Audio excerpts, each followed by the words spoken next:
Greetings to everyone. Житомир Polytechnic hosted a 4-day workshop on finance, conducted by a well-known crisis manager and financial consultant, Professor Kristіаном Шоппером. Good afternoon, Kristіan.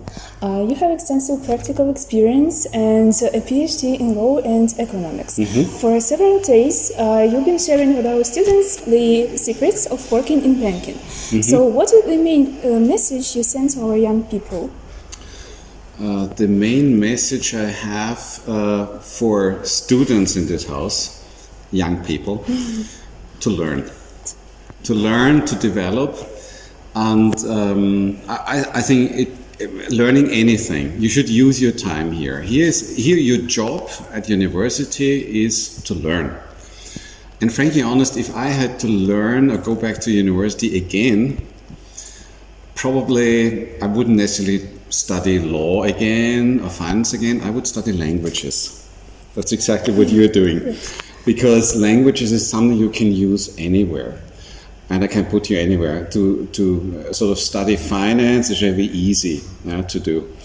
And the other message that I have in regards to learning is also a process that you will pursue probably your whole life. And that what you do today or study today is not necessarily what you do in 5 years or 10 years from now. You know, life is changing. And therefore, I think languages would be great. And generally, really hard work, professional attitudes. So no more switched on mobile phones in the classroom. That is unprofessional. Yeah. Your advice on investments in the arts, or sort of on entrepreneurship in the arts. This industry is underdeveloped in Ukraine. So what are the main steps our country needs to do to increase the economic attractiveness of arts? It's quite interesting. Many artists, young artists, believe if they have great works, anyone is anyway the best, that a collector will walk in by the door. And that's not gonna happen in most of the cases. You're very lucky if that happens. So my point of view is, as an artist, you are an entrepreneur. You're a business person. You have a small business. And the art is your product, but then you need also to market your product. That means you gotta have portfolio, a good website, but you gotta go out and speak to other artists, to collectors. You gotta compare a little bit. It's a market where you need to find also your position. Now that's no guarantee for success. For success, you also need to be lucky. And people quite often underestimate the importance of luck. You gotta be lucky. But you need to be prepared. And I think as an artist as well, you can prepare yourself. And also in that way, it's the same lesson if you want to. Be a professional. Just because you wear a red sock and a yellow sock today doesn't mean you're an artist. That's not enough. Yeah, thank you for your answer. And also, my question immediately arose, can entrepreneurial activity cover other areas in the humanities, such as philosophy? I don't know enough now when you speak about philosophy, but for example, over lunch, we've just talked about the area of psychology, you know, and can these areas be also seen from a business angle? And the answer is definitely yes. In just an hour from now, I will give a brief speech also about universities as businesses. Okay, so what is a university? And therefore also philosophy is part of a university, faculty, what you study here. But the question is how one can also use a university platform like this with all its disciplines and faculties to become something like an laboratory or platform that has an impact on society, right? And for this, again, it's the same story. We need probably professional structures, to do this. So I mean, I believe actually this is, this professionalism or entrepreneurship, this is something which is applicable for basically any kind of professional discipline at the end of the day. Also, to some extent, if you want to be successful as a medical doctor, it's not very different, what you try to do or achieve, and of course you want to be good in that what you're doing, but then at the end of the day, depending what your kind of agenda or goal is, but if you want to build, for example, a private clinic then, or expand your practice, it's the same story. Then we get into the area of business, no? I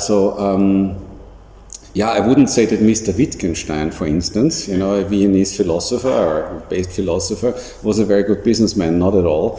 He was a horrible businessman, but and therefore very much exposed to the academic sort of only, but he was lucky because he came from a very rich background, so he couldn't care less. But at the end of the day, yes, I believe these kind of entrepreneurship principles, whatever they are, that's applicable to basically anything you're doing. Even if you're a sportsman, I mean, if you're a sports professional, again, professional, it's always the same issue, So you gotta take it seriously what you're doing, put the energy in, and at the end of the day, a lot is hard work, and then luck. Mm-hmm. And this is something which you will see in any kind of professional discipline we're talking about. Yeah, thank you. And Ukraine is going through difficult times. Yeah. And we believe in our victory, but we face serious economic challenges. Mm-hmm. But we are hoping for an economic miracle or a sharp economic growth. Mm-hmm. So what should both the Ukrainian government and the Ukrainian people do to increase, to make our country so successful? Yeah, this is a good question and not easy to answer because there's so many aspects now to this. And believe me, also in my community in Austria or in London, that's exactly the topic we are a lot discussing also among ourselves, what can be done. And as I said, there's so many aspects to this. I think on the one hand, we speak about initiatives here on a very local or micro level, but then we speak also about ideas or themes or projects on a macro level. I think right now clearly there's an absolute preference that you have to fix, unfortunately, on a daily basis many of your issues on a local level. So, for instance, a building gets destroyed here, or a school, a maternity home, or a bridge, and you need to fix this.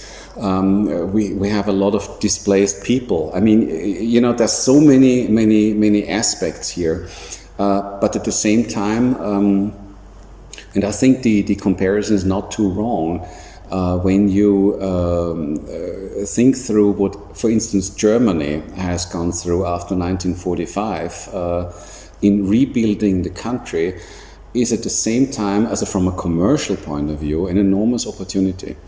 So sad it is that much of the infrastructure will be destroyed, but the chance you have to basically start fresh with latest technologies often, which actually can help you then to be, very much more competitive than some other countries, for instance. But as I said, it's a difficult thing to answer. And right now, also when I've been spending now 4 days here, and on my way here, I was also constantly in the car. I had 9 hours to think about, my trip here, and looking through the landscape. What would I do? And for example, this area, and I mentioned this to students today and yesterday, it's very clear. There is also a lot of agriculture here, for instance. And, when you push a little bit further, what I said at the beginning on a micro level, one could start thinking about, how you build regional economic clusters. And for me, it would absolutely clear one of the major focus sectors here in this area is agricultural, for instance, and I understand you have mines and so on as well. And that is how you build regional hubs, step by step. I mean, there are a couple of things you need for this, infrastructure-wise, education-wise, research-wise, market-wise, and so on and so forth. There's something to think about.